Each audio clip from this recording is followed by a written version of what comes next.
वो आदमी सारा को भीतर छोड़ गया। कबीर और सुल्तान की नजरें सारा पर टिकी। सारा उन्हें देखकर मुस्कुराई। इस दौरान वो दोनों देख चुके थे कि सारा के हाथ की उंगली में माई वाली अंगूठी पड़ी हुई है। तुम सारा हो, दुबई की गैंगस्टर? सुल्तान बोला।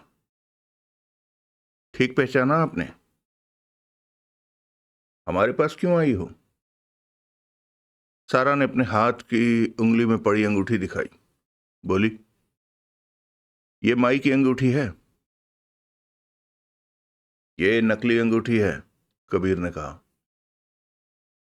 तो असली अंगूठी माई के पास होगी।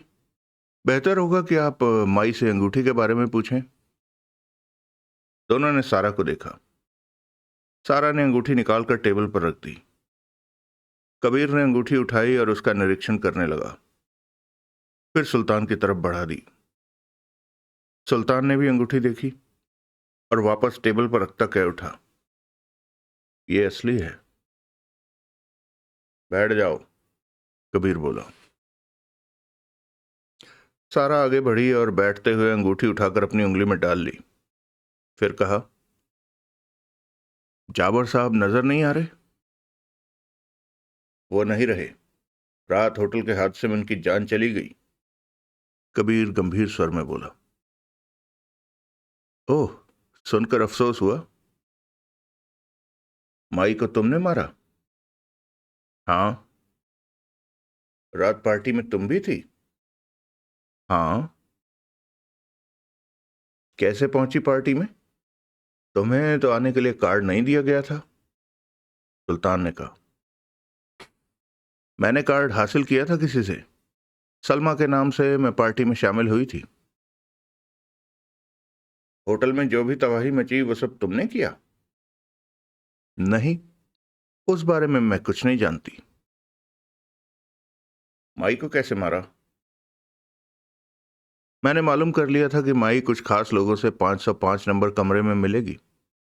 मैं पहले ही उस कमरे में पहुंचकर जा छिपी थी। फिर जब माई आई तो मैंने उसे मार दिया, प्यारा ने शांत स्वर में कहा।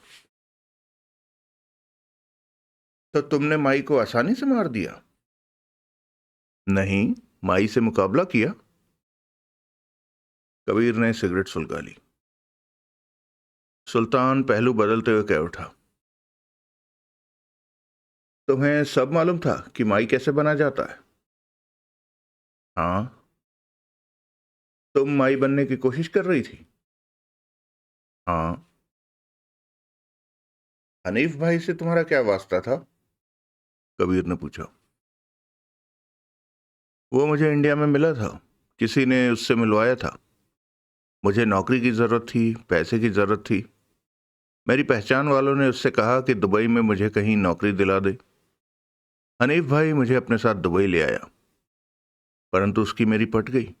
पहले हम दोस्त बने, फिर उसने मुझे अपनी बेटी बना लिया। कानूनी तौर पर मैं उसकी बेटी बन गई, लेकिन मुझे कुछ तो करना ही था। मैं हनीफ भाई के धंधे को देखने लग गई। और अब तुम माई बनना चाहती हो? अगर आप लोगों को ऐतराज ना हो तो। हमें कोई ऐतराज नहीं, सुल्तान बोला। तुम इंडिया में कहाँ की हो? मुंबई की। तुम्हारे बारे में छानबीन करनी है कि तुम माई बनने के लिए ठीक हो या नहीं। तुम किसी दुश्मन की भेजी कोई चाल भी हो सकती हो। मुंबई में अपने माँ बाप, भाई बहन और भाई बहन के बारे में बताओ, अपने यार दोस्तों के बारे में बताओ। ये सब जरूरी है? ये संगठन के नियम हैं। माई जो भी बने, परंतु उसके बारे में पूरी छानबीन की जाती है। तसल्ली होने पर ही उसे माई का ओहदा दिया जाता है। क्या तुम्हें ये शर्तें पूरी करने पर ऐतराज है? नहीं, सारा मुस्कुराई। इसके बाद हम माई बनने के संगठन के नियम को बदलने जा रहे हैं, सुल्तान बोला। क्या मतलब? इस तरह माई बनना कमजोर नियम के तहत आता है। दुश्मन अपनी चाल के तहत किसी को भी इस तरह माई बना सकता है। ये आखिरी बार है कि तुम इस तरह माई बनोगी। तुम्हारे बाद माई बनने के नियम बदल दिए जाएंगे। खैर, तुम अपने बारे में जानकारी दो। सारा चुप रही। चेहरे पर किसी तरह का भाव नहीं था। अपनी बीती जिंदगी के बारे में बताओ। मुझे सोचने का कुछ वक्त दो। इसमें सोचने की क्या जरूरत पड़ गई? सुल्तान कह उठा। अगर मैं अपनी बीती जिंदगी के बारे में ना बताना चाहूं तो तुम माई नहीं बन सकती। अब तुम माई बनने के लिए यहां आई हो तो वापस नहीं जा सकती। या तो माई बनोगी या मार दी जाओगी। सारा के रूप में तुम वापस नहीं जा सकती। अगर तुम्हारी बीती जिंदगी में ऐसी कोई भी बात हुई जो संगठन के लिए घातक हो सकती है तो तुम्हें मार दिया जाएगा। अब तुम संगठन के नियम के अंडर आ चुकी हो। सारा मुस्कुराई, बोली, मैं कुछ वक्त चाहती हूं। बेशक, तुम जो भी विचार करना चाहती हो कर सकती हो। सारा के सामने सबसे बड़ी समस्या ये थी कि वो हकीकत में रीना थी। वो रीना जो कभी माई रह चुकी थी। उसका अतीत रीना का अतीत था। ऐसे में सारा के बारे में बताए तो क्या बताए? सारा का अपना तो कोई अतीत था नहीं। जल्दीबाजी में वो सारा का अतीत तैयार करके आना भूल गई थी। अब यही बात उसके लिए खतरनाक साबित हो रही थी। सारा के बारे में बताने के लिए उसके पास कुछ नहीं था। एकाएक सारा की आंखें सिकुड़ी। सुल्तान को उसने अपनी छातियों के ऊपरी भाग में देखते पाया। वो पैंट कमीज पहने थी और ऊपर से कमीज से जरा जरा छातियां नजर आ रही थी। सुल्तान की यह हरकत उसे बेहद अजीब लगी। तभी उसने सुल्तान के चेहरे के भाव बदलते देखे। तुम मेरे सीने को घूर कर क्या देख रहे हो? सारा अजीब से लहजे में कह उठी। सुल्तान फौरन खड़ा हो गया। उसकी नजर सारा के चेहरे पर थी, आंखों में परेशानी। कौन हो तुम? सुल्तान के होंठों से निकला। सारा? नहीं, तुम सारा नहीं हो। सुल्तान का स्वर विश्वास से भरा हुआ था। अच्छा, सारा नहीं हूं तो कौन हूं मैं? रीना। तुम रीना हो। उसकी बात पर कबीर चिढ़ पड़ा। सारा हंसी, जबकि मन ही मन हड़बड़ा उठी थी। मैं नहीं जानती कि तुम किस रीना की बात कर रहे हो। सारा ने हंसी रोकते हुए कहा। तुम रीना हो, पक्का रीना। सुल्तान दृढ़ता भरे स्वर में कह उठा। सारा मुस्कुराकर सुल्तान को देखती रही। सुल्तान, कबीर कह उठा, बैठ जा। कबीर, ये रीना है। बैठ तो। सुल्तान बैठा। वो बेचैन दिखने लगा। तेरे को कैसे लगता है कि ये रीना है? इसकी छाती के ऊपरी भाग में लाल तिल है। ठीक उसी जगह पर रीना की छाती पर भी तिल था। ये तो कोई बात नहीं हुई, सारा बोली। बात क्यों नहीं हुई? कबीर ने सारा को देखा। क्या सुल्तान गलत कहता है? रीना कौन थी? जिस माई को तुमने मारा है, इससे पहले रीना ही माई थी। ओह, रीना का क्या हुआ? उसे मार कर ही तो वो माई बनी जिसे तुमने मारा था। मतलब कि रीना मर चुकी है? जब वो मर चुकी है तो मुझे रीना क्यों कहा जा रहा है? कबीर और सुल्तान की नजरें मिली। क्यों सुल्तान? कहती तो ये ठीक है। ये रीना है। सुल्तान एकाएक गुस्से से भर उठा। मैं रीना की छाती पर इस तिल को कभी नहीं भूल सकता। यह भी तो हो सकता है कि सारा की छाती पर ही वैसा ही तिल हो, उसी जगह पर, उसी रंग का।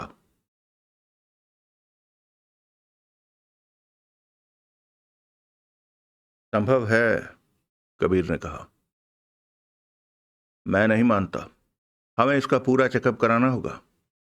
यह रीना हो सकती है। चेहरे पर प्लास्टिक सर्जरी कराई हो सकती है।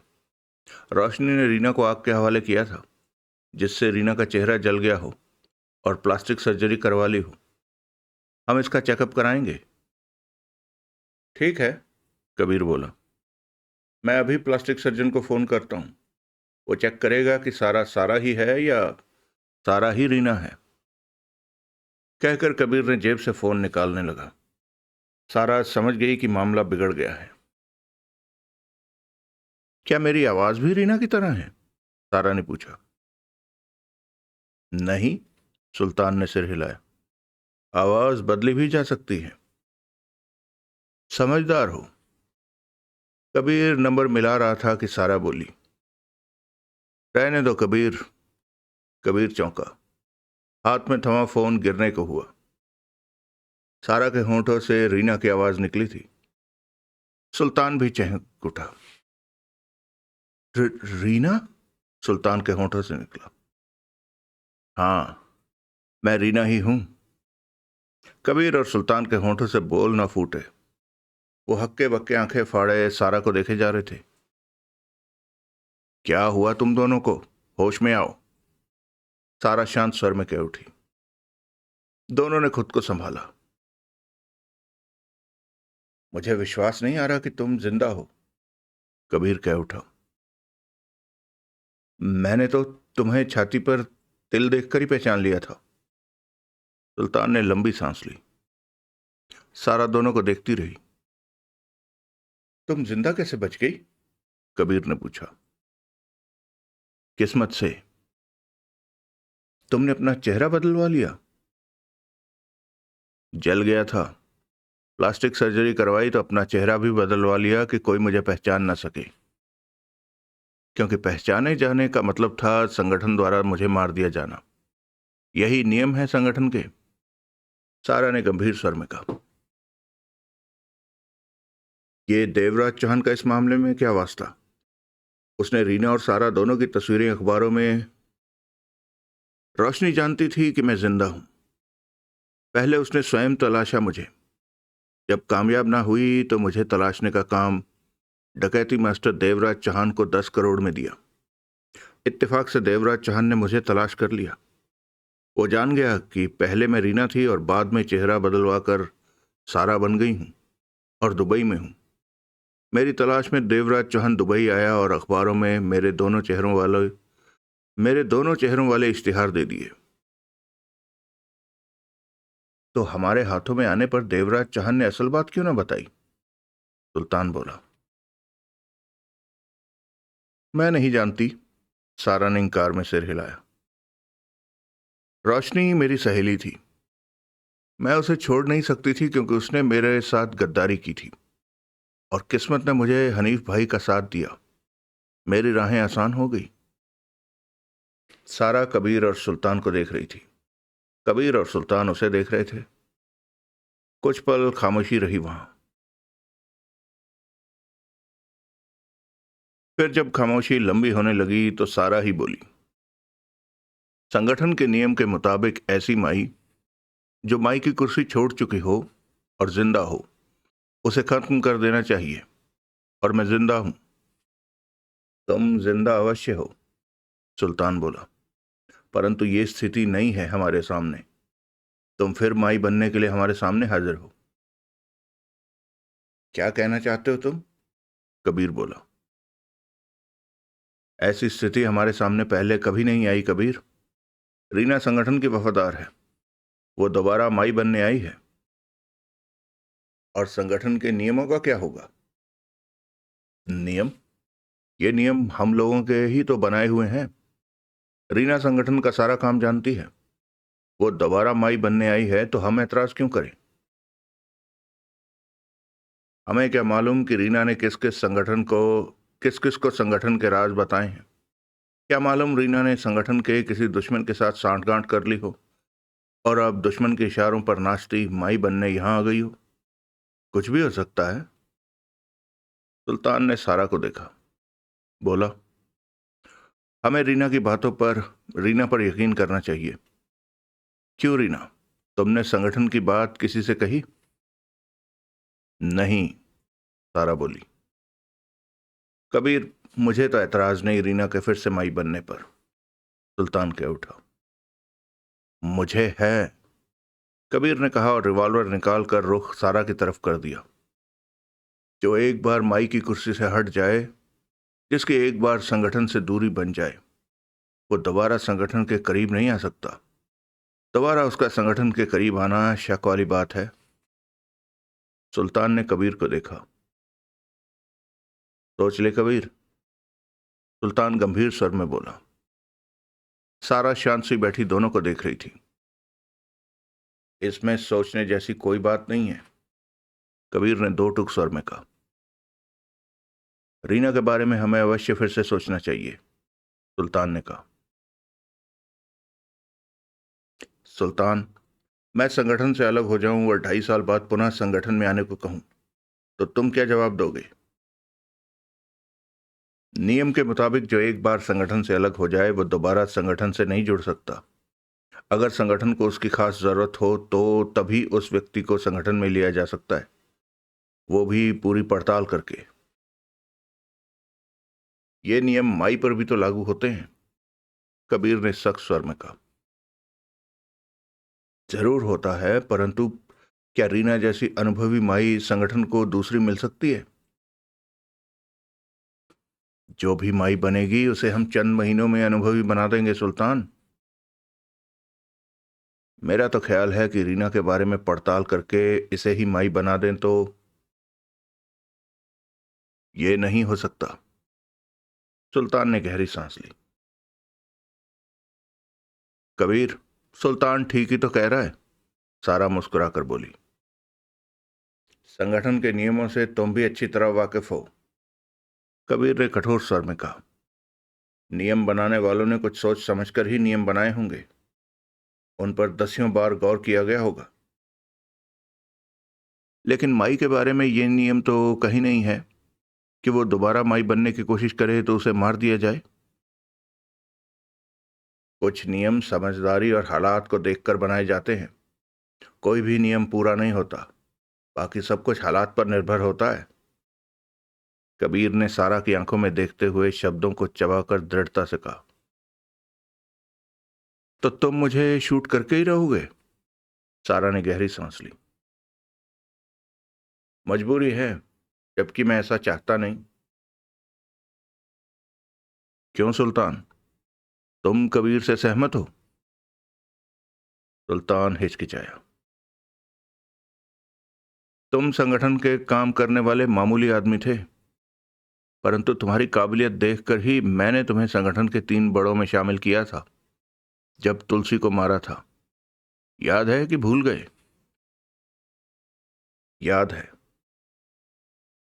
तो तुम्हें मेरा वो एहसान उतारना चाहिए। कबीर को समझाओ कि वो गलत कर रहा है। मैंने इसे समझाया है, परंतु ये मान नहीं रहा, सुल्तान गंभीर स्वर में बोला। तो अब तुम क्या करोगे?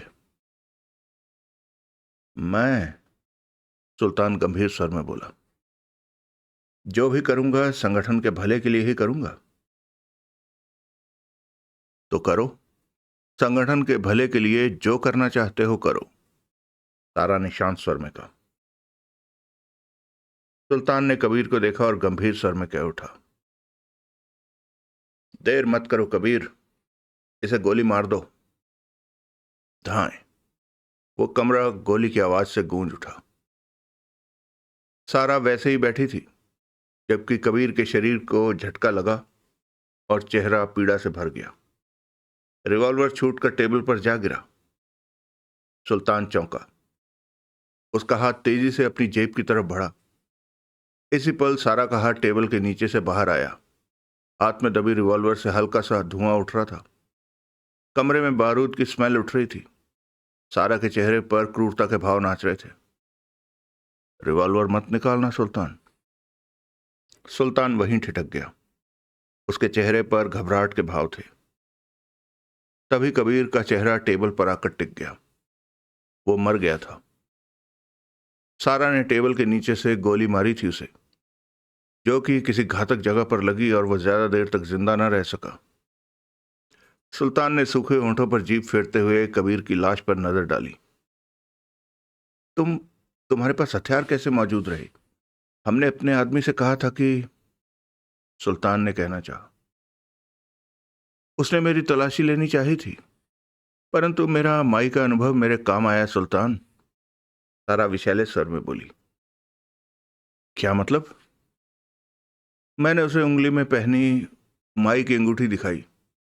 वो समझा मैं माई हूं और उसने मेरी तलाशी नहीं ली। ओह, कबीर ये भूल गया था कि मैं माई रह चुकी हूं। उसे मेरे साथ इज्जत से पेश आना चाहिए था। हाँ हाँ, सुल्तान ने फौरन गर्दन हिलाई। मैं माई के धंधों से तंग आ चुकी थी। तब मैं माई के कामों से अलग हो जाना चाहती थी जब रोशनी ने मेरे साथ गद्दारी की। उसके बाद रोशनी माई बन गई। मैंने तभी सोच लिया था कि रोशनी को उसके अंजाम तक पहुंचाऊंगी, और पहुंचा भी दिया। इसके साथ ही मुझे इस बात का एहसास हुआ कि जब तक इंसान के पास ताकत है, सब उसके आगे सिर झुकाते हैं। ताकत जब छिप जाती है तो वही लोग उसका बुरा हाल कर देते हैं, जैसे कि कबीर मुझे मारने जा रहा था। तुमने अच्छा किया रीना, कबीर को मार कबीर के गोली मारने में तुम्हारी भी सहमति थी सुल्तान, सारा कड़वे स्वर में कह उठी।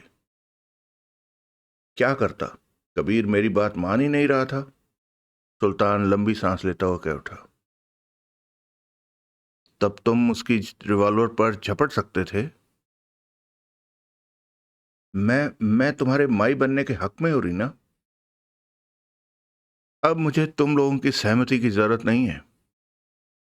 लेकिन आज तक माई पर्दे के पीछे रही और तुम लोग सामने रहते रहे हो, परंतु आज से सिस्टम के, संगठन के नियम बदले जा रहे हैं। पर्दा खत्म। माई सबके बीच रहकर काम करेगी। तुम 3 ओहदेदारों की अब कोई जरूरत नहीं। ये तुम क्या कह रही हो? तुम सामने रही तो कोई भी तुम्हें मार देगा। माई को मारना न तो पहले आसान था और ना ही अब, सारा खतरनाक स्वर में कह उठी। मैं अपनी सुरक्षा के ऐसे इंतजाम करूंगी कि कोई मुझे छू भी नहीं सकेगा। माई पर हाथ डालकर कौन अपनी मौत बुलाना चाहेगा? हाँ हाँ, ये ठीक कहा तुमने। मैं तुम्हारी सुरक्षा का ख्याल रखूंगा। तुम? सारा कहकर जहर भरी हंसी हंसी। हाँ रीना, मैं पहले अपनी सुरक्षा तो कर लो। क्या? मैं मुझे मुझे मत मारना। मैं धाएं धाएं, एक साथ 2 गोलियां चली और सुल्तान के सिर में प्रवेश करती चली गई। उसी पल सुल्तान कुर्सी सहित नीचे जा गिरा। तभी दरवाजा खुला और तेजी से 3 आदमियों ने भीतर प्रवेश किया। सारा ने उन्हें देखा और रिवॉल्वर थामे उठ खड़ी हुई। मैं माई, सारा ने अंगूठी वाला हाथ उनके सामने किया। मेरा चेहरा अच्छी तरह से देख लो। अब माई की पहचान उसका चेहरा होगा, अंगूठी नहीं। अंगूठी का नियम संगठन में खत्म कर दिया गया है। जी माई। इन दोनों की लाशों को ठिकाने लगा दो। ये गद्दार थे। इटली के माफिया सिसली कोसा नोस्ट्रा के हाथों बिक चुके थे और संगठन की खबरें उन्हें दे रहे थे। संगठन के लिए ऐसे लोगों का जिंदा रहना ठीक नहीं है। ठीक है माई। दयाराम कहाँ है? बुलाओ। एक आदमी बाहर चला गया। 5 मिनट में ही वो व्यक्ति दयाराम के साथ भीतर आया। माई? दयाराम ने कुछ सावधानी से सारा को देखा। सारा ने अंगूठी वाला हाथ आगे किया। मुझे पहचान लो, मैं माई हूं, सारा सख्त स्वर में बोली। जी जी, पहचाना। दयाराम ने फौरन सिर हिलाया। आज से मेरी पहचान अंगूठी नहीं, मेरा चेहरा होगा। जी समझ गया। तुम आज से मेरे खास आदमी हो। सिर्फ मेरे बनकर रहोगे। मेरे से या संगठन से गद्दारी की कभी सोचना भी मत। जी जी माई, दयाराम मुस्कुराकर बोला। मुझे खुशी है कि आपने मुझे इतना बड़ा ओहदा दिया। देवराज चौहान कहाँ कैद है? मैं उससे मिलना चाहती हूं। चलिए माई, मैं आपको उसके पास ले चलता हूं। अगला दृश्य। तुम यहीं रुको, सारा बोली। देवराज चौहान से मैं अकेले में मिलना चाहती हूं। जी माई, दयाराम ने कहा और दरवाजे पर ही रुक गया। सारा दरवाजा खोलकर भीतर प्रवेश कर गई। वो कबाड़ जैसा कमरा था, ना वहां रोशनी थी और ना कोई और चीज नजर आ रही थी। सारा की घूमती निगाह देवराज चौहान पर टिक गई। देवराज चौहान एक तरफ कुर्सी पर बैठा था। उसके शरीर पर केवल अंडरवियर ही था। उसके फटे कपड़े एक तरफ पड़े थे। इस वक्त वो राहत महसूस कर रहा था, क्योंकि परसों रात के बाद से उसे यातना नहीं दी गई थी। उसका सारा शरीर जख्मी था, परंतु अब जख्म सूखने लगे थे। वो जानता था कि यातना का क्रम रोशनी के कहने पर ही रोका गया है। देवराज चौहान की निगाह सारा पर जा टिकी। पहले तो उसने समझा कि रोशनी माई है, परंतु तुरंत ही उसके मस्तिष्क को झटका लगा। सारा को पहचान गया वो। सारा यहां? देवराज चौहान के चेहरे पर अजीब से भाव आ टिके। सारा उसके पास आकर रुकी। तुम डकैती मास्टर देवराज चौहान हो? तुम सारा हो? देवराज चौहान बोला। रीना भी हो? सारा मुस्कुरा पड़ी। मुझे हैरानी है तुम्हें यहां देखकर। रोशनी कहाँ है? मैंने उसे मार दिया। क्या? अब मैं माई हूं? सुनकर हैरानी हुई। मेरे लिए कोई हैरानी की बात नहीं। मैं कब से रोशनी की घात में थी। उसने मुझे धोखा दिया था। हाँ। देवराज चौहान को हालात सम अब हालात देवराज चौहान अब हालात को समझा। तुम्हें मेरा शुक्रिया अदा करना चाहिए। क्यों? अगर मैं मुंह खोल देता तो माई के संगठन वाले तुम्हें अब तक खत्म कर चुके होते। देवराज चौहान ने कहा। सारा कुछ पल देवराज चौहान को देखती रही, फिर बोली, मुंह क्यों बंद रखा तुमने? ये सोचकर तो तुमने मुंह बंद रखा नहीं होगा कि तुम्हारे मुंह खोलने पर सारा को मार दिया जाएगा। तुमसे मेरा कभी कोई मतलब नहीं रहा। वही तो। मैंने सिर्फ इसलिए मुंह बंद रखा कि मैं सारा मामला जानना चाहता था, परंतु मुझे कोई सारी बात बताने को तैयार नहीं था। और मैं नहीं चाहता था कि मेरे मुंह खोलने पर तुम या रोशनी खामखा मुसीबत में पड़ जाओ। तब मैं कुछ भी नहीं जानना चाहता था कि तब मैं कुछ भी नहीं जानता था कि क्या हो रहा है। देवराज चौहान ने कहा। और अब किससे जाना कि क्या हुआ था? रोशनी से। वो परसों रात माई के रूप में मुझसे मिलने आई थी। उसी ने सब कुछ बताया। वो चाहती थी कि मैं मुंह बंद रखूं। वो मुझे यहां से बाहर निकाल देगी और मेरी शर्त थी कि मुझे यातना न दी जाए, वरना मैं मुंह खोल दूंगा। रोशनी ने अपने आदमियों को रोका कि मुझे और यातना न दी जाए। अब सब ठीक हो गया है। तुमने अखबारों में गुमशुदगी का इश्तिहार देकर मुझे मुसीबत में डाल दिया था। तब मुझे नहीं मालूम था कि मैं क्या करने जा रहा हूं। देवराज चौहान के होंठों पर मुस्कान आ ठहरी। अगर मुझे पता होता कि गुमशुदगी का इश्तिहार देने से यह सब होगा, तो शायद मैं पीछे हट जाता। सारा चुप रही। सिगरेट होगी तुम्हारे पास? नहीं। अगले ही पल सारा ने पलटकर ऊंची आवाज में दयाराम को पुकारा। दयाराम फौरन दरवाजा खोलकर भीतर आया। देवराज चौहान को सिगरेट दो। दयाराम ने तुरंत जेब से पैकेट लाइटर निकालकर देवराज चौहान को दिया। जाओ। दयाराम बाहर निकल गया। दरवाजा बंद हो गया। देवराज चौहान ने सिगरेट सुलगाई, कश लिया। सारा को देखा। तुम्हें सारा कहूं या रीना? सारा। मैं तुम्हें मार देना चाहती थी देवराज चौहान। क्यों? क्योंकि तुम मेरा राज जानते हो। तुम जानते हो कि पहले मैं माई थी, रीना थी। और तुम ये भी जानते हो कि अब मैं दोबारा माई बन गई हूं, और इस बार मेरा चेहरा बदला हुआ है। मेरा नाम सारा है। तुम संगठन वालों को मेरे चेहरे की असलियत बता सकते हो। वो लोग मेरी जांच कर जान सकते हैं कि मैंने प्लास्टिक सर्जरी करवा रखी है। तुमने कहा कि तुम मुझे मार देना चाहती थी, इसी वजह से। हाँ, तो इरादा कैसे बदला? आरडीएक्स की वजह से। वो तीनों तुम जानती हो उन्हें?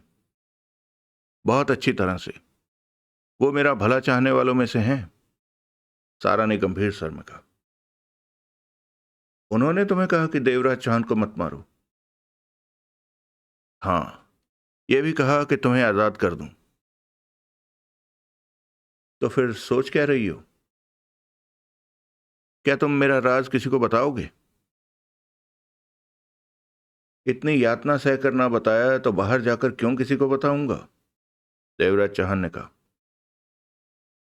कभी तुम्हारा संगठन के साथ झगड़ा हो गया तो इस बात पर तुम मुझे ब्लैकमेल कर सकते हो। तुम देवराज चौहान को जानती हो? नहीं। तो पहले मुझे ठीक से जान लो, उसके बाद तुम मुझसे ऐसी बातें नहीं करोगी। सारा ने गहरी सांस लेकर कहा। तुम्हारी जिम्मेवारी आरडीएक्स ने ली है। वो उनकी मर्जी, वरना मैं उनसे कभी ना कहता कि वो मेरी जिम्मेवारी लें। व्यक्तिगत तौर पर तुम मेरी बातों पर विश्वास करके मुझे छोड़ सकती हो, किसी की जिम्मेवारी पर मत जाना।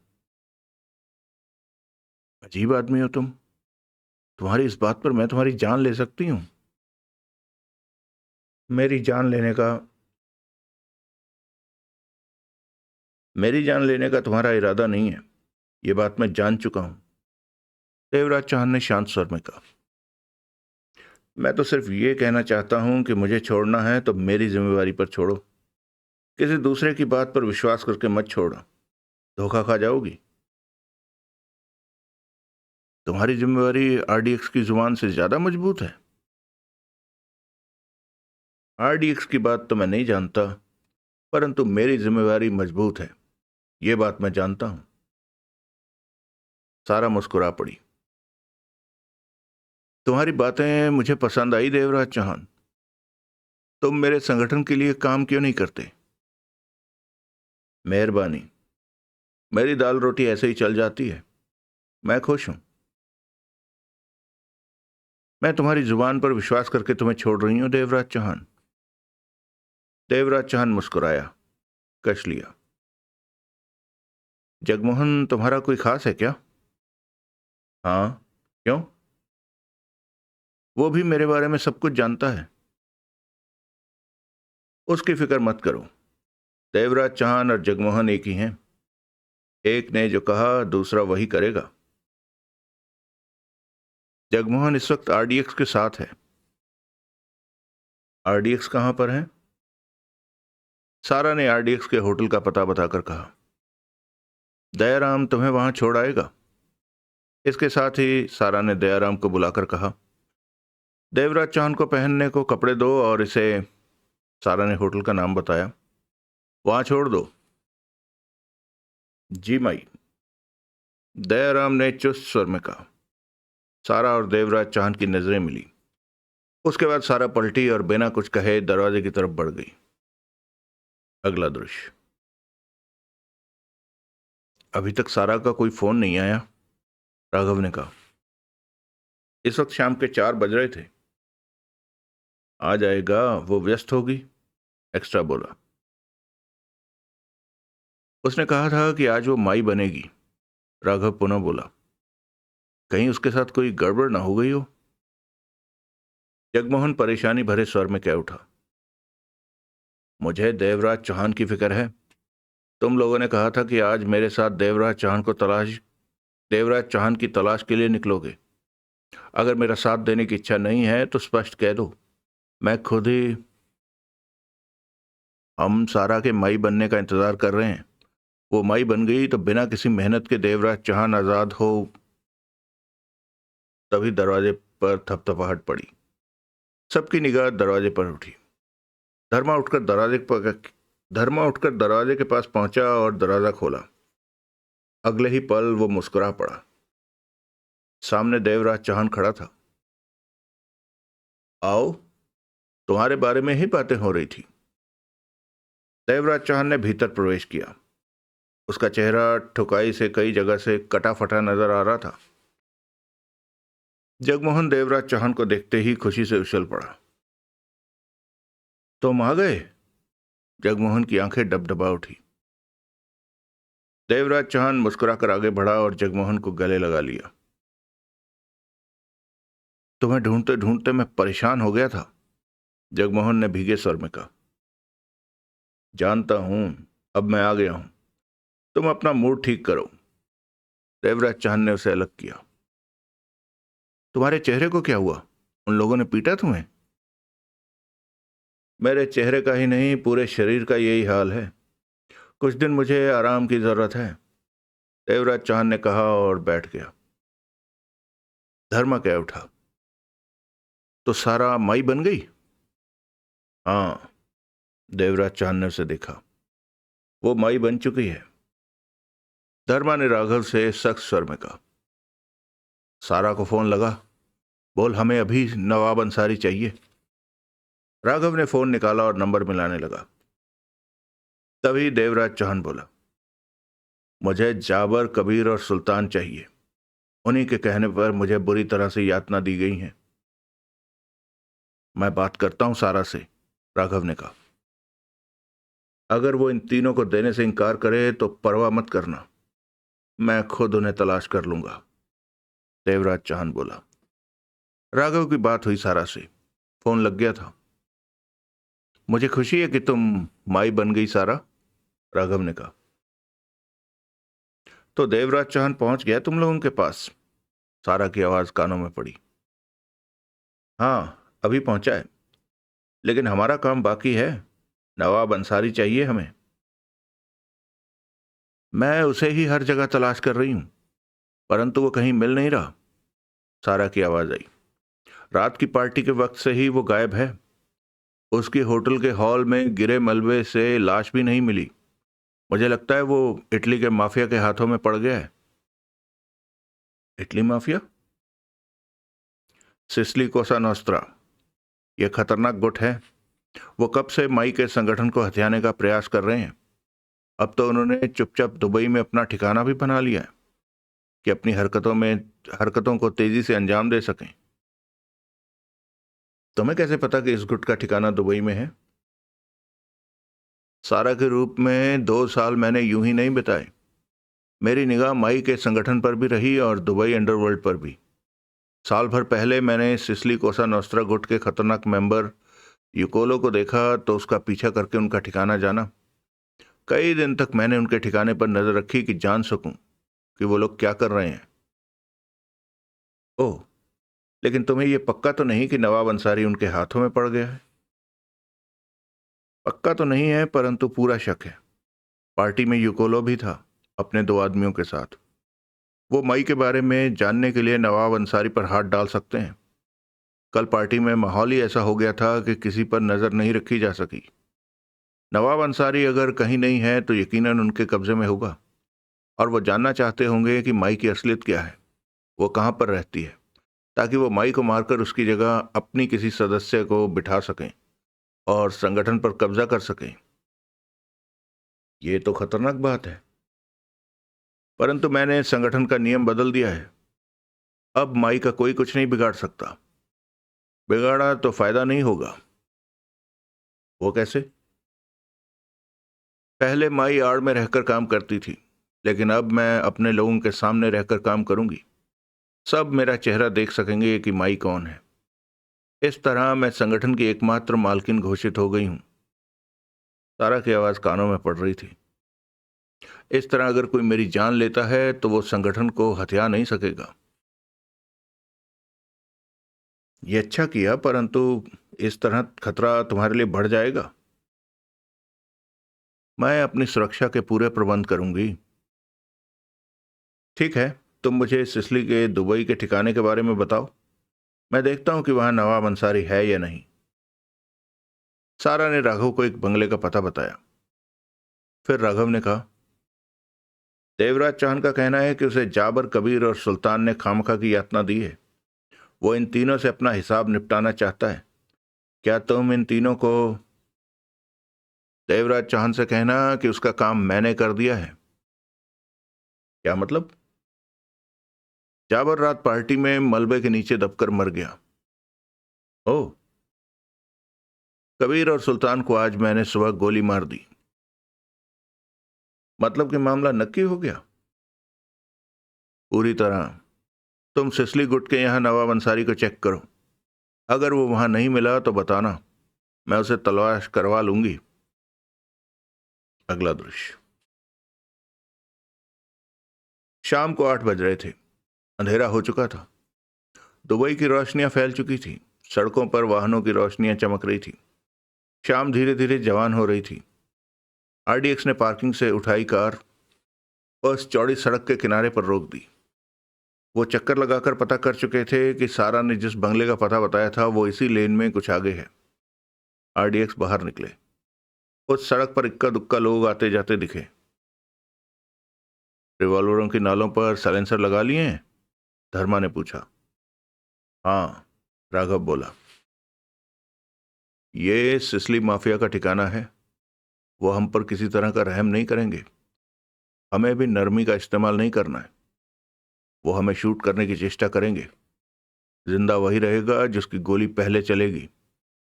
धर्मा का स्वर कठोर था। हो सकता है नवाब अंसारी उनके पास ना हो, एक्स्ट्रा बोला। यह बात पूछताछ से मालूम नहीं हो सकती। नवाब अंसारी है कि नहीं ये जानने के लिए हमें भीतर घुसना होगा, राघव ने कहा। ये लोग खतरनाक माफिया गुट के हैं, इस बात को नहीं भूलना है।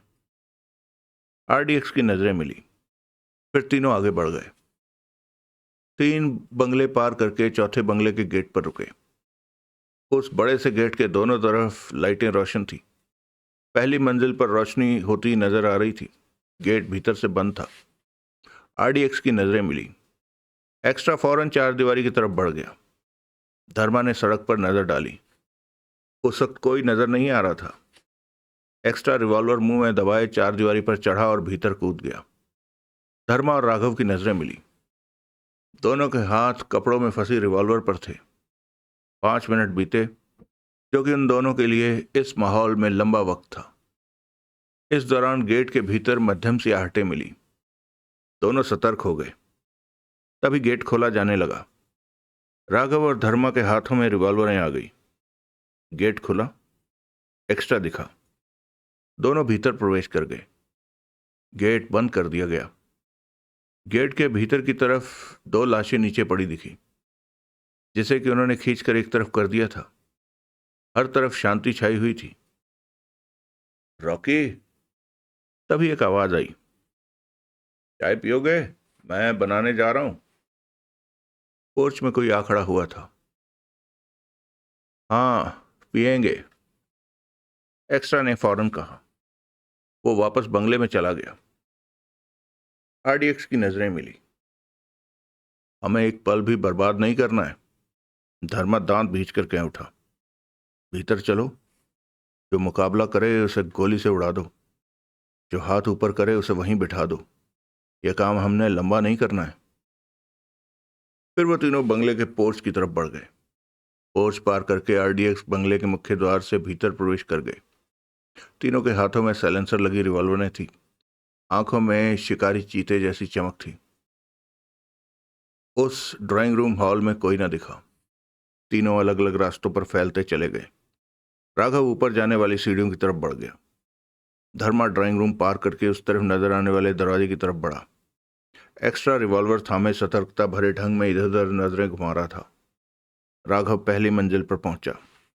अभी चंद कदम ही आगे बढ़ा होगा कि सामने से युकोलो आता दिखा। राघव पर निगाह पड़ते ही युकोलो के चेहरे पर हैरानी के भाव आ गए। वो ठिठका। कौन हो तुम? युकोलो के होंठों से निकला। मैंने कल तेरे को माई की पार्टी में देखा था। राघव रिवॉल्वर का रुख उसकी तरफ किए खतरनाक स्वर में बोला। मैंने भी तुम्हें वहां देखा था। नाम क्या है तेरा? युकोलो। तुम कौन हो और भीतर कैसे आ गए? युकोलो, तो तुम वही हो जिसने नवाब अंसारी को पकड़ रखा है? राघव ने दांत भींचकर कहा। राघव ने युकोलो को चौंकते देखा। तुम माई के आदमी हो? बेटा पानी में रहकर मगरमच्छ से बैर लेता है? दुबई में रहता है और माई से पंगा? राघव दहाड़ा। युकोलो से कुछ कहते न बना। तुम लोग माई के लोगों से घिर चुके हो। यह बंगला हमारे कब्जे में है। बोल, चलाऊं गोली? नहीं, गोली मत चलाना, युकोलो कह उठा। तुम लोगों ने दुबई में आकर बहुत गंभीर अपराध किया है माई के खिलाफ। तुम लोगों की बुरी नजरें कब से माई के संगठन पर हैं? राघव कहे जा रहा था। एक बार तुम लोगों ने हमारी माई को भी मार दिया था। मैंने नहीं मारा। युकोलो ने सूखे होंठों पर जीभ फेरी। इसलिए गुट ने तो मारा। बहुत ताकतवर समझते हो तुम लोग खुद को। मैं तो नौकर हूं। दुबई का मामला कौन संभालता है? वर्गोलियो। कहाँ है वो हरामजादा? वो तो आज सुबह इटली गया है। युकोलो खुद को फंसा पाकर बेहद घबरा गया। देखेंगे उसे भी। बता, नवाब अंसारी कहाँ है? वो उधर कमरे में। आराम कर रहा है या कैद में है? कैद में है। क्यों? वो तो युकोलो कह ना सका। साले, तेरी नीयत भी ठीक नहीं लगती। तू उससे वर्गो पूछ रहा था कि माई कौन है, कहाँ रहती है। युकोलो ने घबराकर जल्दी से कहा। तू नहीं पूछ रहा था? नहीं, मैं तो इस बंगले पर अभी अभी आया हूं। 1 घंटा भी नहीं हुआ। हरामी झूठ बोलते हुए आगे पीछे भी नहीं देखता। राघव ने रिवॉल्वर वाला हाथ हिलाकर कहा। यहां कितने लोग हैं? 6। 2 बाहर गेट। उनका तो काम हो गया। बाकी 2 नवाब अंसारी के पास हैं, 2 छत पर। राघव रिवॉल्वर थामे रेलिंग के पास आया, नीचे देखा। एक्स्ट्रा? राघव ने पुकारा। एक्स्ट्रा की आधी निगाह पहले से ही ऊपर थी। बोल। छत पर जा, 2 वहां हैं, उन्हें साफ कर। ठीक है। राघव ने युकोलो को देखा। युकोलो को कोई मौका ना मिल पा रहा था कुछ करने का। अपने रिवॉल्वर निकाल, राघव कठोर स्वर में बोला, और नीचे फेंक दे रिवॉल्वर को। क्या? युकोलो कुछ बेचैन सा हुआ। गोली मारूं साले? युकोलो ने फौरन रिवॉल्वर निकाली और एक तरफ गिरा दी। जो कहूं फौरन किया कर, राघव खा जाने वाले स्वर में बोला। मैं आधा पागल हूं, समझा क्या? हाँ हाँ। चल, नवाब अंसारी के पास ले चल मुझे। उधर? योको युकोलो पलटता हुआ कह उठा। उस तरफ कमरे में है नवाब अंसारी। राघव रिवॉल्वर थामे उसके पीछे चल पड़ा। ठीक से चल, कोई शरारत मत करना। मैं क्यों शरारत करूंगा? वो तो तू जाने। बाहर कितने आदमी हैं बंगले को घेरने वाले? एकाएक युकोलो ने पूछा। क्यों, तूने उन पर गोलियां चलानी है क्या? नहीं, मैं। चुप हरामी, सीधा चल। पास ही एक बंद कमरे के दरवाजे के पास पहुंचकर छिटका। यही है, इसी कमरे में। खोल दरवाजा। युकोलो ने दरवाजा खोला। अपने आदमियों को बाहर बुला, राघव गुर्राया। युकोलो के कहने पर भीतर से 2 आदमी बाहर निकले। दोनों ही खतरनाक लग रहे थे। राघव ने एक के बाद एक गोलियां चलाई। बेआवाज निकली गोलियों ने दोनों की छाती में अपनी जगह बनाई और वो दीवार से टकराते नीचे गिर गए। भय से युकोलो की आंखें फैल गई। मुझे मत मारना, युकोलो घबरा कर कह उठा। वो दोनों आदमी मर चुके थे। चल, कमरे में चल। राघव युकोलो को रिवॉल्वर पर रखे कमरे में ले गया। नवाब अंसारी एक तरफ बंधा पड़ा था। वो राघव को नहीं पहचानता था। ये सब क्या हो रहा है? नवाब अंसारी युकोलो पर रिवॉल्वर ताने पाकर राघव से कह उठा। तो तू है डॉन का मंत्री? राघव कड़वे स्वर में बोला। नवाब अंसारी? वही। हाँ, मैं हूं। तुम कौन? ये युगोलो जल्दी से कह उठा। माई के लोग हैं, तुझे छुड़ाने आए हैं। नवाब अंसारी का चेहरा खुशी से चमक उठा। मैं तो पहले ही कह रहा था कि तुम लोग मुझे ज्यादा देर कैद ना रख सकोगे। राघव के चेहरे पर जहरीली मुस्कान उभरी। वो युगोलो से बोला, तू जानना चाहता था कि बाहर कितने आदमी हैं? अब ये तो खुद देख लेना। ओह, तुम मुझे छोड़ रहे हो? शुक्रिया। मैं तेरी आत्मा को तेरे शरीर से अलग कर रहा हूं। तेरी आत्मा बाहर का नजारा कर लेगी। नहीं नहीं, मुझे मत। राघव ने ट्रिगर दबा दिया। गोली सीधी उसके माथे पर लगी और वो पीछे जा गिरा। बढ़िया किया जो कुत्ते को मार दिया। दूसरों का क्या किया? नवाब अंसारी ने पूछा। सबको खत्म कर दिया, राघव ने शांत स्वर में कहा। खूब, बहुत अच्छा काम किया। खोलो मुझे। राघव आगे बढ़ा और नवाब अंसारी के बंधन खोलने लगा। नवाब अंसारी आजाद हुआ। बहुत खुश था वो। मैं तुम्हें इनाम दूंगा। नाम क्या है तुम्हारा? नवाब अंसारी राघव का कंधा थपथपा कर कह उठा। राघव। राघव ने मुस्कुरा कर कहा। यहां से मुझे ले चलो राघव। राघव नवाब अंसारी के साथ कमरे से बाहर निकला और सीढ़ियों की तरफ बढ़ गया। साले मुझसे माई की हकीकत जानना चाहते थे, कमीने हैं सिसली वाले। नवाब अंसारी कड़वे स्वर में कह रहा था। अब संगठन का सबसे पहला काम सिसली गुट की अकल ठिकाने लगाने का है। कुत्ते अपने को समझते क्या हैं? वो सीढ़ियों पर पहुंचे और नीचे उतरने लगे। तुम लोगों को कैसे पता चला कि मैं यहां हूं? नवाब अंसारी ने सीढ़ियां उतरते हुए पूछा। माई ने बताया कि तुम सिसली वालों के कब्जे में हो सकते हो। हमने चांस लिया और यहां पहुंच गए। बहुत अच्छा किया। माई लाजवाब है, हर तरफ नजरें रखती है माई। वो कहते कहते ठिठका नवाब अंसारी। वो सीढ़ियों से नीचे आ चुके थे। सामने एक्स्ट्रा और धर्मा खड़े थे। उन्हें देखते ही नवाब अंसारी की आंखें फैल गई। वो गला फाड़ कर चीखा। ये आरडीएक्स हैं, मारो इन्हें, शूट कर दो, जल्दी करो। राघव के चेहरे पर खतरनाक मुस्कान नाच रही थी। नवाब अंसारी ने राघव के चेहरे के भाव देखे तो सिहर उठा। तो तुम कौन हो? ये आरडीएक्स हैं और मैं आर, यानी कि राघव। नवाब अंसारी का चमकता चेहरा पीला पड़ता चला गया। इस काम में माई का कोई दखल नहीं है, राघव ने दांत भींच कर कहा। यह हमारा काम है नवाब अंसारी। धर्मा ने रिवॉल्वर वाला हाथ उठाया। राघव नवाब अंसारी से कई कदम दूर हट गया। मुझे मत मारना। मैं तुम्हें बहुत दौलत दूंगा। मेरे पास बहुत दौलत। नवाब अंसारी, 5 साल पहले तूने मुंबई में जो विस्फोट किया था, उसमें मेरी माँ बहन मारी गई थी। धर्मा दरिंदगी भरे स्वर में कह उठा। तब से तेरी जिंदगी मुझ पर उधार थी। आज वो उधार खत्म कर रहा हूं।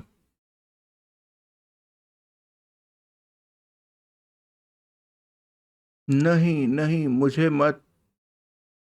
इसी पल धर्मा के हाथ में साइलेंसर लगे रिवॉल्वर से एक के बाद एक गोलियां निकलती चली गई। तब तक गोलियां निकलती रही जब तक मैगजीन खाली ना हो गई। गोलियों ने नवाब अंसारी के चेहरे और छाती का बुरा हाल कर दिया था। और धर्मा, गोलियां चलाने के बाद उसकी आंखें भर आई थी। माँ बहन को याद माँ बहन की याद ने उसके जख्मों को ताजा कर दिया था। अब क्यों रोता है? एक्स्ट्रा ने गंभीर स्वर में कहा। हिसाब चुकता हो तो गया? हाँ हाँ, हो गया। धर्मा भर्राए स्वर में कह उठा। लेकिन मेरी माँ बहन तो वापस नहीं आ सकेंगे ना? हम हैं तेरे साथ, फिक्र क्यों करता है? हम तीनों एक दूसरे के रिश्तेदार हैं। हमारा रिश्ता अटूट है। एक बात और याद रख, जिनका कोई नहीं होता उनकी माँ वैष्णो होती है। जिसे उस माँ का साथ मिल जाए, उसे और चाहिए क्या? अगला दृश्य। देवराज चौहान और जगमोहन ने उसी होटल में अपना कमरा ले लिया था। देवराज चौहान घायल था। होटल वालों से कहकर डॉक्टर को बुलाया गया। पहले तो डॉक्टर देवराज चौहान के जख्मों को देखकर भड़का कि यह पुलिस केस है, परंतु जगमोहन ने उसके हाथों पर नोट रखकर समझा दिया कि यह आपसदारी वाला केस है, पुलिस को दूर रखना ही ठीक होगा। उसके बाद डॉक्टर ने देवराज चौहान का इलाज किया, जख्मों पर दवा लगाई, खाने को भी दवा दी, इंजेक्शन भी लगाए और सुबह आने को कहकर चला गया। देवराज चौहान आराम करता रहा। जगमोहन ने रात 12 बजे देवराज चौहान को बताया कि आरडीएक्स नवाब अंसारी को निपटा आए हैं। रात को देवराज चौहान ने पूरी तरह आराम किया, नींद ली। अगले दिन सुबह 8 बजे आंख खुली तो खुद को हल्का महसूस किया। कैसे हो अब? जगमोहन ने पूछा। ठीक हूं, 3-4 दिन और लगेंगे पूरी तरह ठीक होने में, देवराज चौहान ने कहा। तुम 5वें दिन की वापसी की टिकटें बुक करा लो। मैं आज ही बुक करा लूंगा। तभी आरडीएक्स ने भीतर प्रवेश किया। राघव और धर्मा ने कंधों पर एयरबैग लटका रखे थे। चले? जगमोहन उन्हें देखते ही कह उठा। हाँ, 2 घंटे बाद की फ्लाइट है, एक्स्ट्रा ने देवराज चौहान को देखकर कहा। मेहरबानी करके ये बात किसी से मत कहना कि सारा ही रीना है, और पहले वो रीना के रूप में माई होती थी और अब सारा के रूप में माई है। ये बात खुली तो सारा के अपने लोग ही उसके दुश्मन बन जाएंगे। तुम मुझ पर भरोसा कर सकते हो कि ये बात मैं किसी से नहीं कहूंगा, देवराज चौहान बोला। शुक्रिया। सारा ने मुझे बचाने की जो कोशिश की उसका धन्यवाद। देवराज चौहान मुस्कुरा पड़ा। छोड़ो यार, ये तो चलता ही रहता है, धर्मा बोला। आज तुम्हें हमारी जरूरत पड़ी तो कल को हमें भी तुम्हारी पड़ सकती है। तुमने कौन सा मुफ्त में हमारी सहायता की? जगमोहन कह उठा। पहले अपना काम मुझसे लिया, फिर सहायता दी।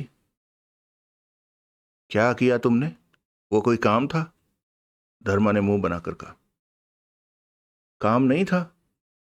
जगमोहन के माथे पर बल पड़े। खाक काम था। कमरे में बारूद बिछाकर आग लगाई और होटल से बाहर आ गया। मेरे उस काम से तुम्हें फायदा हुआ कि नहीं हुआ? हुआ। तो फिर वो काम था, वरना माई के लोग तुम लोगों को उसी वक्त गोलियों से भून देते, जगमोहन ने कहा। एहसान चढ़ा रहा है, धर्मा ने तीखे स्वर में कहा। नहीं, बल्कि यह समझाना चाहता हूं कि हिसाब बराबर हो गया। अब हमसे सहायता की उम्मीद मत रखना। देवराज चौहान मिल गया है तो भाव बढ़ गए तेरे। पहले तो हमारे पीछे पीछे घूम रहा था। तुम लोगों ने ही फोन करके मुझे बुलाया था कि अपने काम में मुझे साथ लेना चाहते हो। गलती कर दी क्या? धर्मा चिल्लाया। मैंने कब कहा गलती की? जगमोहन मुस्कुराया। तो फिर बात खत्म, रोना किस बात का? वही तो मैं कह रहा हूं कि हिसाब बराबर, एहसान किस बात का? जगमोहन ने गहरी सांस ली। इंडिया में मिलेगा तो बात करूंगा, धर्मा ने जगमोहन को घूरा। कर लेना, मैंने कब मना किया है? जगमोहन ने अपना कान खुजलाया। राघव देवराज चौहान से बोला, चलते हैं। देवराज चौहान ने सिर हिला दिया। यहां किसी तरह की परेशानी हो तो सारा से कह सकते हो, एक्स्ट्रा बोला। कोई परेशानी नहीं होगी हमें, देवराज चौहान बोला। सब ठीक है। आरडीएक्स ने देवराज चौहान और जगमोहन से विदा ली और बाहर निकलते चले गए। निपट गया सारा काम, जगमोहन देवराज चौहान से मुस्कुरा कर कह उठा। इस सारे काम में रोशनी ने गलती की, हमें रीना की तलाश करने को कहकर। देवराज चौहान ने सिगरेट सुलगाई और कश लेकर कह उठा। हमारे इस मामले में आने से नुकसान रोशनी को ही हुआ। वो रीना से बचने के लिए रीना को तलाश करके उसे खत्म करवा देना चाहती थी कि संगठन वालों को पता ही न चल सके कि वो जिंदा बच गई थी। उसे डर था कि संगठन वालों को रीना के जिंदा होने का पता चल गया तो नियम के मुताबिक वो उसे भी मार देंगे। अगर रोशनी खामोश बैठी रहती तो हो सकता था कि रीना सारा के रूप में ही रहती। हमारे इस मामले में दखल देने की वजह से ही रीना को मौका मिल गया रोशनी पर हाथ डालने का। रोशनी ने रीना से गद्दारी की थी। रीना को जबरदस्त धोखा देकर वो माई की कुर्सी तक पहुंची थी और रीना फिर माई बन गई। देवराज चौहान मुस्कुराया और इसके साथ ही ये कहानी समाप्त हुई। दोस्तों,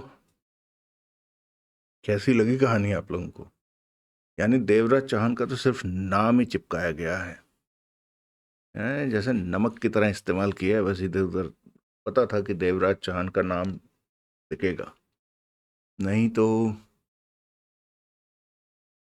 खैर। वैसे ये अच्छा हुआ कि एंड में इस तरह का ड्रामा कर दिया, क्योंकि ऐसा कोई भी ऑर्गेनाइजेशन चल नहीं सकती जैसी यहाँ दिखाया कि एक माई है जो कि अंगूठी पहन के रखती है। बताओ, हैं? खैर, पिछला एपिसोड आप लोगों को थोड़ा लेट मिला था, उसके लिए क्षमा। और इस वक्त जितने भी कमेंट्स आए हुए हैं मैं उन सब के उत्तर दे देता हूँ। बाकी के आप लोगों का धन्यवाद कमेंट करने के लिए।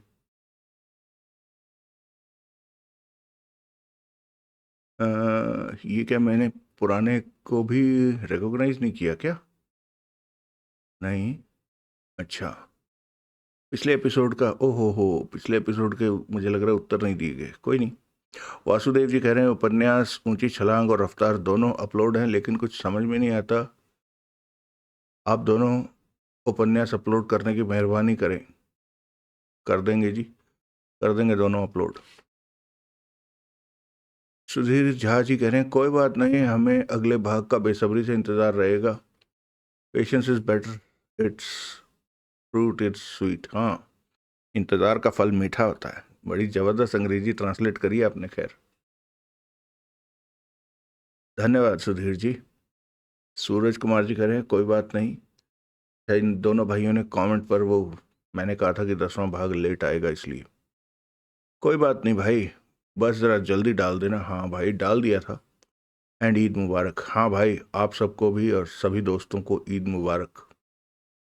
बहुत शानदार वचन है, एक बेहतरीन कृति का। एसबी जी ने लिखा है मुद्रा राक्षसवर। धन्यवाद एसबी जी, बहुत तारीफ कर दी आपने, thank you. Naughty Sonkar Dev ji कह रहे हैं थैंक्स भाई जो आपने बता दिया, वरना मैं यही सोच बैठा था कि आज सर ने छुट्टी कर दी।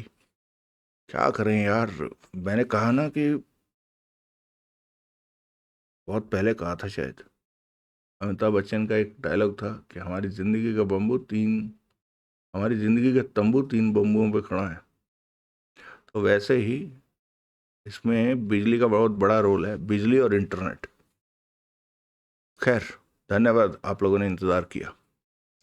वशिष्ठ सानी जी कह रहे हैं सर बहुत अच्छा लगा आपकी आवाज़ में देवराज चौहान की कहानी। Thank you Vashishtha ji. नमस्ते सर, मैं सऊदी से सुन रहा हूँ, वशिष्ठ सानी जी कह रहे हैं।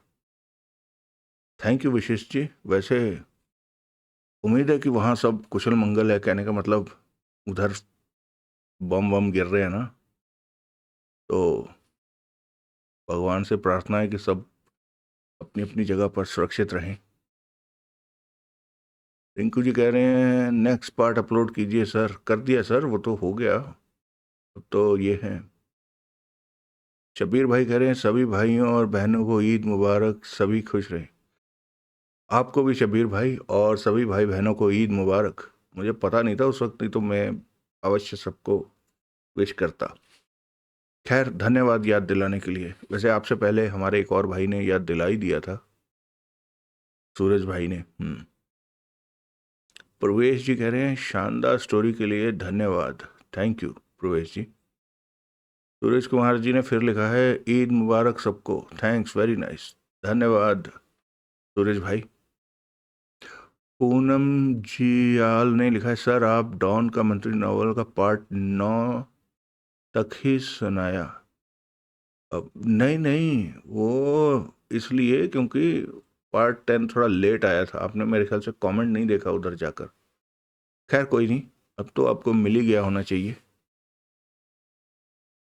पीयूष यादव जी कह रहे हैं please more Sunil series, don't take novels in which he is working for army, love his murder mystery novels. ठीक है जी, कर देंगे पीयूष जी। पीयूष जी ने फिर एक कमेंट लिखा है, it's based on 12 angry young man. हाँ, एक रुका हुआ फैसला। वो तो अब ये भारत की यू नो फिल्म इंडस्ट्री हो गई, यहाँ तक कि हमारी जो लेखनी है अभी सुरेंद्र मोहन पाठक जी के अपने शब्दों में, वो जेम्स हेडली चेज और बाकी के जितने भी अंग्रेजी राइटर थे उनसे काफ़ी प्रभावित थे। तो सुनील और सुधीर वगैरह जो उन्होंने लिखे हैं उसमें पाठकों की पसंद भी जो है वो आती है कि पाठक किस तरह की चीज़ पसंद करते हैं, लेकिन इंस्पायर्ड तो रहते ही हैं। तो इसी तरह ये फिल्म भी, और भारत में तो शायद ही कोई फिल्म हो जो किसी बाहर की फिल्म से ना इंस्पायर्ड हो। खैर, धन्यवाद आपके कमेंट के लिए। मनोज कुमार मनोज जी लिख रहे हैं, अपलोड करने का सबसे गलत समय, आगे से ऐसा मत करना, भले ही 2 दिन लेट कर देना। ये क्या कमेंट कर दिया मनोज जी आपने, तो बड़ा स्वार्थी कमेंट किया आपने। मैं मान सकता हूँ कि आपको जिस टाइम पर मैंने अपलोड किया उस वक्त सही सुनने का वक्त नहीं होगा, लेकिन हमारे बाकी भाई बहन भी तो हैं, वो लोग इंतज़ार करते रहे हो सकते हैं। ऐसा तो ना कहें, हैं? बताओ यार, ये तो गलत बात है। मतलब केवल आपको समय फिट नहीं लग रहा है इसलिए, हैं? जबकि मैंने देखो 2 कमेंट्स ऑलरेडी पढ़ लिए, और ऐसे और भी बहुत से भाई बहन होंगे जिन्होंने कमेंट नहीं किया लेकिन इंतज़ार तो उन्हें भी रहा होगा, है ना। 500-600 लोग देख रहे हैं इस सीरीज़ को, उन्हें इंतज़ार रहा होगा कि अगला कॉम आया क्यों नहीं पार्ट। और मेरी कोशिश इसीलिए होती है कि जब तक लोग सोकर उठें उससे पहले मैं अपलोड कर दूं, लेकिन इस बार ही नहीं हो पाया। हो जाता है कभी कभी। ये तो मनोज भाई आपका बड़ा स्वार्थी कमेंट था। दिक्कत क्या है ना कि देखो, ये एक कमेंट की बात नहीं है। हो सकता है कि आप कहो कि यार इस आदमी को ज़रा लेक्चर देने की आदत ज़्यादा है, लेकिन हम अपने नेताओं से और बाकी सब दूसरों से निस्वार्थ भावना में एक्सपेक्ट करते हैं। हम एक छोटी सी बात को, क्योंकि वो मुझे फिट नहीं बैठ रही इसलिए बंद कर दो से हैं, भले 2 दिन लेट कर देना, मर्जी है आपकी। खैर, उम्मीद है आपने सुन लिया होगा अब। धन्यवाद। अब तक मालूम नहीं था क्या भाई साहब, सब लाइक एंड सब्सक्राइब मेंबर्स का ही खेल है यूट्यूब? नहीं, वो मेरा बताने का अंदाज ऐसा था। देखो, मतलब एस के स्टोरीज जी, होता क्या है कि आम तौर पर ना, जो जो आम यूट्यूब चैनल्स हैं, यानी हमारा जो अ, क्या कहें उसे, नीश कहते हैं, या जो टॉपिक है हमारे, यानी मेरे चैनल का जो 50% व्यूअर और वो सब है, वो 40 वर्ष से ऊपर की आयु का है। यहाँ मैं 50 से ऊपर कह रहा हूँ, ये 60 भी हो सकता है। और उस ब्रैकेट में अगर हम 50-55 से ऊपर का देखें तो कम से कम जो है उस 50 का जो 50% है वो 55 से ऊपर का है। तो इस एज ग्रुप के जो लोग बाग हैं, जिनमें मैं खुद भी हूँ, तो हमें शायद ना पता हो, ये जो दूसरे वीडियोस को देखने सुनने वाले जो हैं वो यंगस्टर्स हैं, तो उन्हें ठीक ठाक पता रहता है। तो भले ही उन्हें अप्रिशिएट करना हो तो उन्हें पता रहता है कि ठीक है यार, सब्सक्राइब कर लो, कमेंट भी कर दो, लाइक भी कर दो। इसलिए मैंने कहा कि हो सकता है जो मेरा नीश है, जो मुझे सुनने वाले हैं, शायद उन्हें ना मालूम हो। और वैसे भी चूंकि लोग, हर कोई किसी भी वीडियो को देखो तो वो कहते ही हैं कुछ लोग तो वीडियो शुरू ही ऐसे करते हैं कि भैया देखने से पहले ही ज़रा लाइक कर दो, सब्सक्राइब कर दो। तो इसमें वैसे बुराई भी कुछ नहीं है, क्योंकि मेहनत तो लगती है। भले ही एक कहानी पढ़नी हो, जिसे कोई भी कुछ भी कह दे, अरे इसमें तुमने क्या किया है, बस पढ़ के सुनाई है, तो इसलिए हक बनता है, हक बनता है, हक बनता है।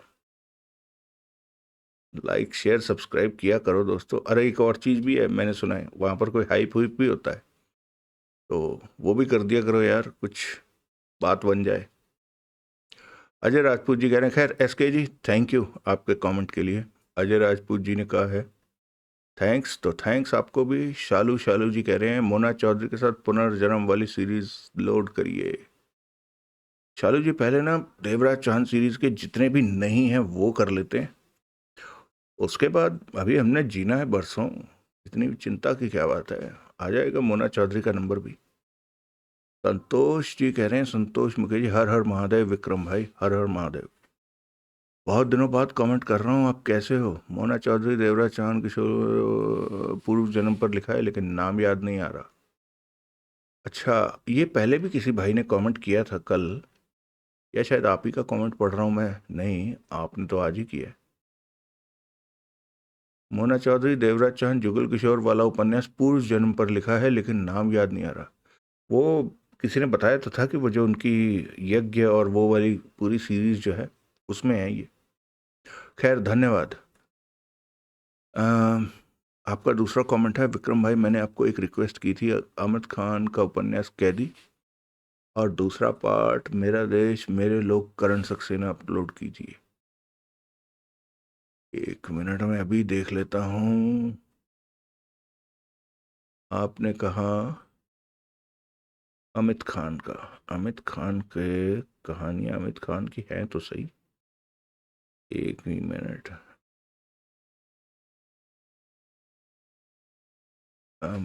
ईशा क्रिस्टी, अमित खान। अमित खान का कौन सा कहा आपने? कैदी। कैदी, क ख ग कैदी, हाँ ठीक है कैदी। दूसरा पार्ट मेरा देश मेरे लोग, क ख ग प फ ब भ म। मेरे हाथ मेरे हथियार मेरे हस्बैंड, ये क्या है?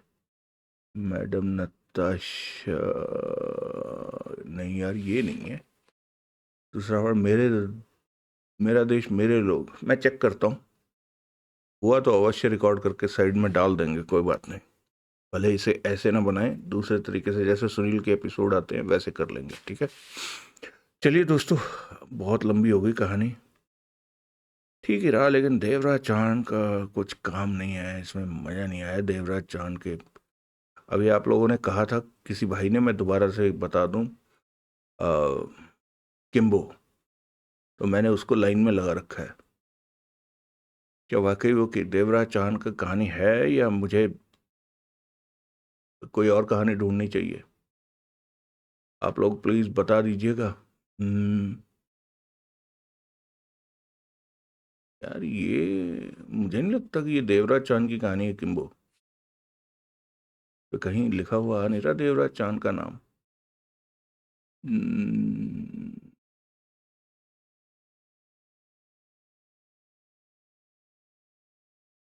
अनिल मोहन किम्बो झिंगालाला। चलिए कोई नहीं, मुझे नहीं लगता कि ये देवराज चांद की कहानी है, तो मैंने अगर आपसे कहा कि अपलोड कर दूंगा, अगर ये देवराज चांद की कहानी ना हुई तो फिर नहीं करेंगे। और जो कि मुझे लग नहीं रहा, मुझे देखने को कहीं नहीं मिल रहा देवराज चांद का नामो निशान। ना हुआ तो फिर हम अपलोड करेंगे घर का शेर, देवराज चौहान सीरीज का नई कहानी घर का शेर, ठीक है। चलिए मिलते हैं अगली कहानी में, तब तक भगवान से प्रार्थना है आप सब लोग सुखी रहें, स्वस्थ रहें, खुश रहें। जय हिंद, वंदे मातरम, जय श्री राम।